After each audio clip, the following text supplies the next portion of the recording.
ఓం సాయిరామ్. జై శ్రీరామ్. శ్రీ సాయి స్వరాంజలి.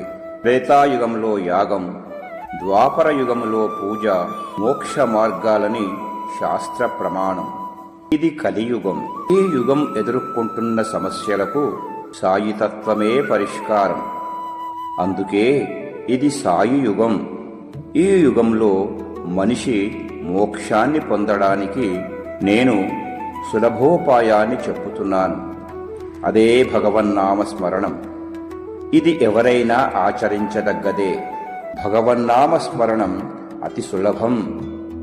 మన పనులు మనం చేసుకుంటూనే ఓం సాయి అనే స్మరణ ద్వారా ఆత్మ సాక్షాత్కారం పొందవచ్చు.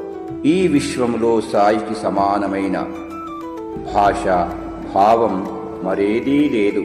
భవసాగరాన్ని తరింపచేసేది సాయినామం ఒక్కటే.